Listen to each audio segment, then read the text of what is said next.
G'day, Ziggy D here, and in this video I want to give you guys a summary of my experiences with the 1 week domination race, and also talk about and take you guys through, give you a bit of a guide to my character build that I used in the 1 week race. Quite a few people have asked me about it and have been rolling similar things and things like that. So I'll share some insights, the skills I use, the passive trees and the gearing and all that sort of thing, and just overall how I think it worked out. So first up though, I have to say, I'm very glad that Path of Exile decided to run a 1 week softcore race. So, in the past, pretty much every race has been hardcore. There's been like some cutthroat races and things like that where you could die and keep the same character and kind of keep fighting for a bit. But this is the first time there's ever been like a big serious event that has been softcore. And why I'm really glad about this is it brought out a bunch of people that wouldn't have probably competed in a 1 week Nemesis race. I know for myself, having done a 1 week Nemesis race and getting into like day 6 and 7 and thinking that if I died now after putting in this much time and trying to get this hard into the top 40, that it would be pretty devastating. I can definitely see how that would be a discouraging thing for a lot of people to even try in the first place. And just like the evidence is there that a lot of people extra did come out of the woodwork. For example, I actually ended up playing a lot of the 1 week race with my girlfriend Amy, and she's very new to Path of Exile. She's only ever gotten 2 characters into Cruel before, and she actually finished top 200. Exactly 200th on the ladder. We had a nice big push right at the end and managed to squeeze her into the top 200, which she was very happy about, and it was very awesome for me to be a part of. Very, very exciting. For the record, I ended up being rank 130th, I think, 130th or 133rd, about rank 130, so managed to stay in the top 200, top 150ish, but didn't quite break my way into the top 100. But yeah, really happy they put on a softcore race, especially not even for the new players that wanted to try a competitive event, but also for myself to try something very different. The way that you play a softcore 1 week race is very different to the hardcore or the Nemesis 1 week races, and I got a lot of interesting and extra experiences that I wouldn't have had. Things like pushing really hard with very little gear, and being able to zerg down bosses and push when you shouldn't have been able to push. Like in hardcore, there would have been plenty of times where I'd be like, okay, we could progress now in softcore, but in the hardcore 1 week race, I'd have to spend quite a few hours now before I could even progress. So really pushing the limits of how far you can take your character through content while being underleveled and undergeared is very, very exciting. And sure, I ended up with a lot of deaths, like trying to zerg down bosses and things like that, but it was a very fun experience. And also, on top of all of this, having a chance to have a really competitive feeling event, but still be able to die and have fun moments out of those deaths is really cool. Because then we end up with moments like this, and rather than it being devastating, it ends up being just something we all have a good laugh about. Exile. I don't know what one. He gets hard. No. What the? Oh, wow. Oh! Sharknado, log out, bro. Get out. Just take me out. Ash Lessard, party wiped. Holy crap. Jeez, EKOP. So there was countless deaths like that where we all just ended up cracking up, and one highlight was you guys have probably seen on YouTube where I killed myself to a totem in a reflect map, elemental reflect map. I single targeted a totem down and killed myself to the reflect from it. And that would have been pretty devastating if that was in hardcore, but it was something I had a good laugh about anyway. So while death still has very severe consequences when you're getting towards the end, like for example, if Amy had died in the last few hours of the race, she would have been out of the top 200 guaranteed. But being able to die and have those fun experiences I thought was really cool in a 1 week race. I think I still prefer to play hardcore myself. I like this idea of preparation and very severe consequences for mistakes, but it was very refreshing to play something completely different like this, and I'll definitely be participating in both hardcore and softcore events in the future. So with that out of the way, let's switch on over. There we go, and take a look at my character. As you can see, I ended up 84, and that got me into rank 130-ish in the race. It was going pretty well. I probably had a good shot at 85, which was kind of my goal. But I think can I bring up my maps just here? Where's my actual maps tag? Oh, I can't find my maps tag. But we ended up blanking on, I think it was, we had a 76 map. It was the last high level map we had, and I ended up blanking on it, going back to the level 69 and 70 maps. So that pretty much sealed the deal. As you can see, I only managed to get a few percent of the way into, 25% of the way into the next level. So I didn't quite make it to 85. But I still had a really good time, and I'm also pretty happy with how this character turned out. It surprised me in a few ways, and I learned a lot of interesting things about playing like a very support-oriented character. So let's jump on over into the Eternal Laboratory and talk a bit about what this character is all about. Actually, let's go to City of Sung so I can actually kill some things and can show you some stuff there. So the first aspect of this character is I wanted to be an aura bot. This idea of an aura bot is a character that stacks many different auras and provides them to the party. Now, a key part of that, I think, is actually stacking auras that your parties won't usually run themselves. So things like Haste, Wrath, and Anger are things that your party often won't run. People will run Hatred. Lots of physical damage builds will run Hatred themselves. People will run Grace. Some people run Determination, Vitality, and Purity, and things like that. These are things people tend to run themselves.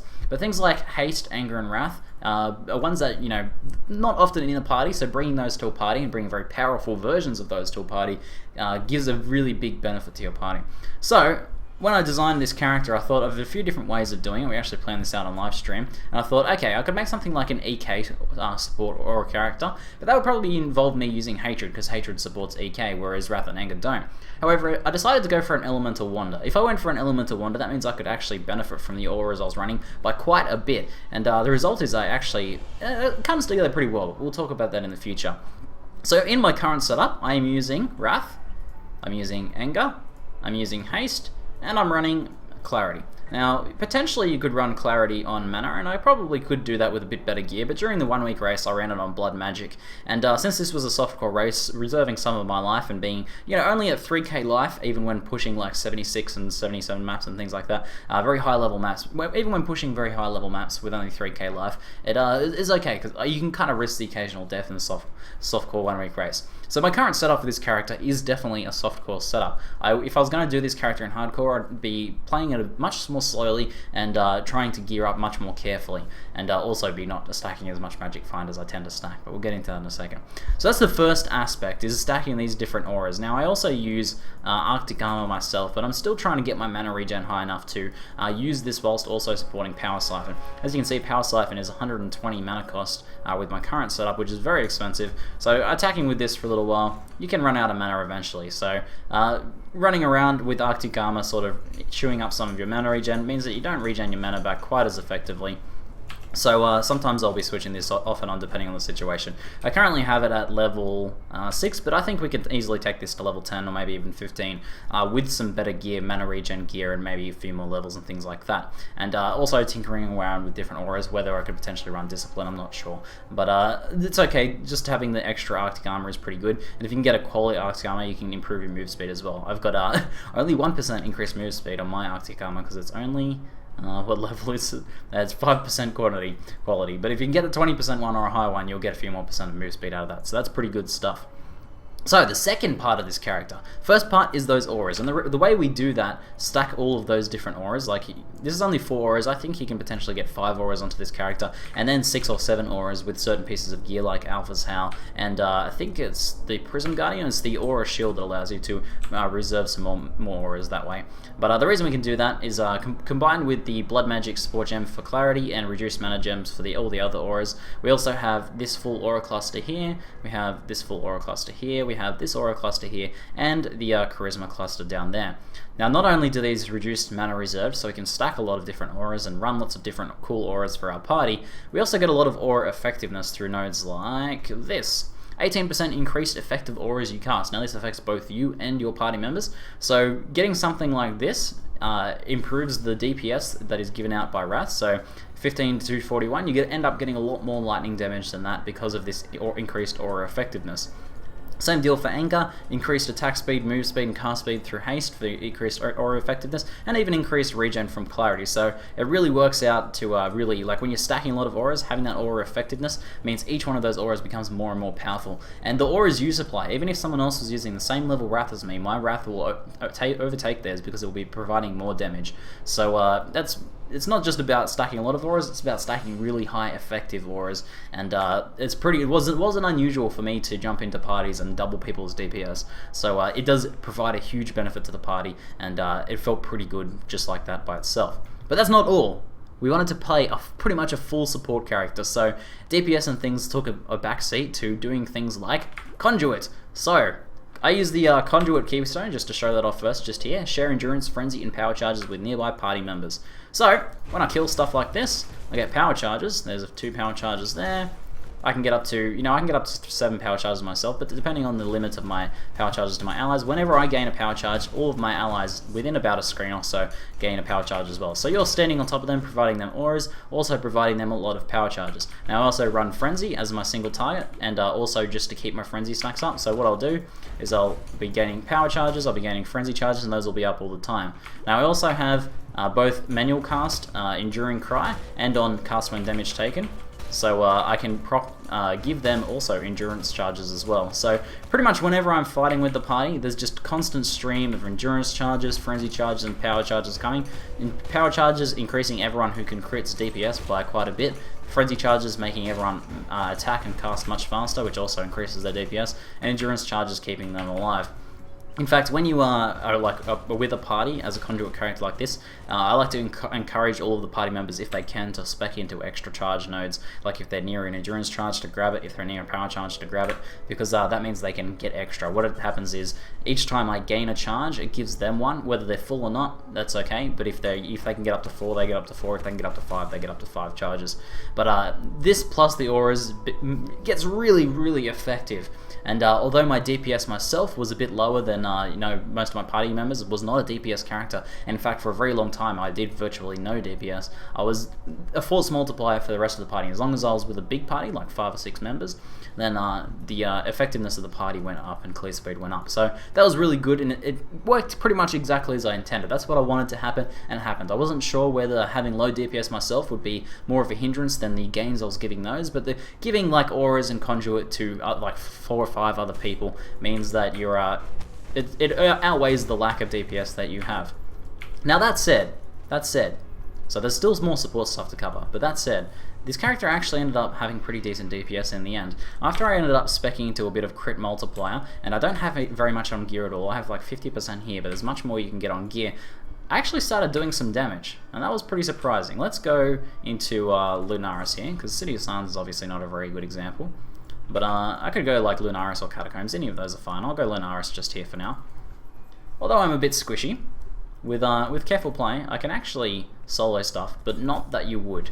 The effectiveness of a character like this is lost when you're soloing things. So after I build up my charges, I can sort of show you guys how this works. This character is very charge reliant, so it starts off a bit slow until you get those charges built up. But there we go, there's some charges. We can grab some frenzy charges as well. And now we have about 3.5k on Power Siphon and about 8.8k on Frenzy, which is, decently respectable. It's not great, but again, this character isn't meant to be a soloing character. We do pretty well at actually contributing some DPS in the end, which is really nice. And also means that when we're critting guys with lightning damage from Wrath and any lightning damage we have on our gear and stuff like that, we're also shocking. You'll notice I'll be shocking and burning stuff all the time. The way that GMP chain Power Siphon works is that projectiles bounce around a lot, and although shock stacks will be small initially, they stack up really quickly, and it's quite possible to give really big shock stacks. So let's just let's see if I can crit some of these guys. There you go, these guys are all burning and shocked right now. You can see the burn and shocked effects on them now. So it ends up being really good. Thank you, D. Clints. And I was actually pretty surprised with how we actually worked out in the end there. But that's not all. That's not all. But wait, there's more. We also are a magic find cull for the party. The natural, part of Power Siphon is that it culls enemies when they reach 10% life. In addition to giving you a power charge, that means you can apply your magic find stats to the kills, and that's very important. Now, this is my DPS slash my final push setup at the moment, and I get 130% increased rarity. However, I was running this for most of the 1 week race here, and also this one, but I can't actually put this on because I've leveled up. I actually can put this on. Well, there you go. So how does that? Oh, all the attributes from Perennis. There we go. Okay. I was running this setup with also the rarity support gem instead of crit multi gem. on my on my AoE group, and that means that every enemy I was killing with Power Siphon. Now Power Siphon applies the 193 rarity and 11% quantity to all item drops, plus the 62% that I've got here from the item rarity gem, and the effect of this was like far beyond what I had expected. I've never played a Magic Find character before. So playing this character and killing things, culling with party, and like seeing the massive increase in amount of uniques and rare items that drop was crazy. I went from like being used to getting like maybe a couple rares per map to all of us having full inventories plus full of rares, dropping a lot of rares on the ground every single map, and that's crazy. And also, you know, like not unusual to see 1 to 3 uniques per map, and that like blew my mind how much of a difference even just 250% rarity and a tiny bit of quantity makes. And you can get this much higher. It's quite easy to get over 300 rarity and like 50% plus quantity with certain uniques. So I was very impressed with how that went. So in the end, we've got a character that can do some DPS. I think with much better gear we can do a lot better DPS. For example, my wand is not very good at all, but with much better DPS, with much better gearing, I think you can get a pretty nice amount of DPS, at least sort of pay your way in terms of your damage.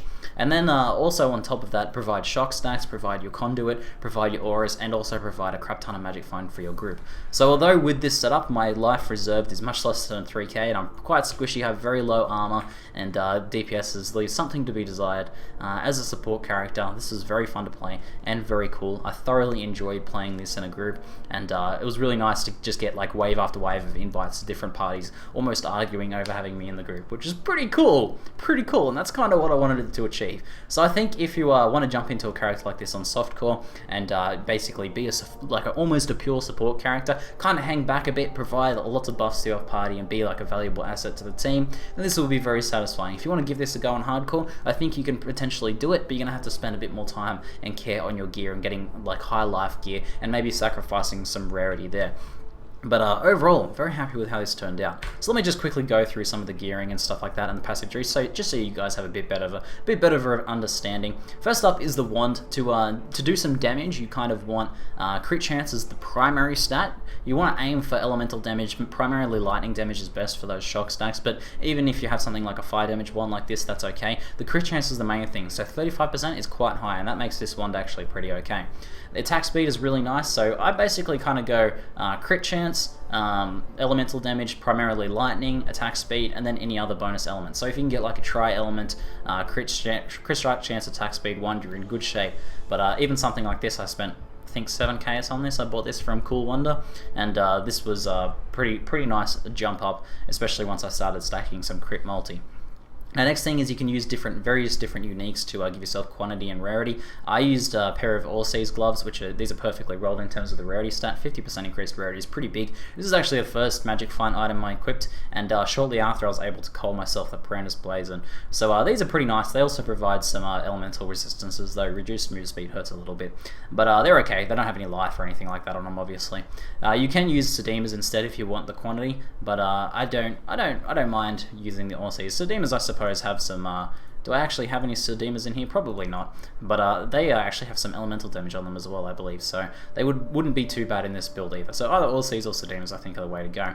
Piranha's Blazon's great because it has quantity. The all attributes definitely helps in this build. As you saw, when I take off this, I have some issues with supporting like haste, for example, and the extra quantity is very nice on there, so very good stuff. Wield of the Storm Sail is a pure magic finding shield, 37% increased rarity on this one here, makes a pretty big difference to your rarity as well. It's a pretty hefty amount.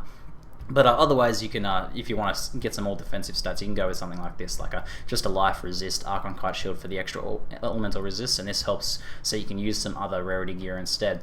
And then you want to like try and get as much double rarity gear as you can, so I went for like this gold amulet, for example, with 2 rarity rolls. It's got some lightning damage on there, which is always nice as well. You know, double rarity rolls here with some life and some extra damage. If you can get any lightning damage on any of the gear, it's very helpful to get, so I kind of got a little bit here and there.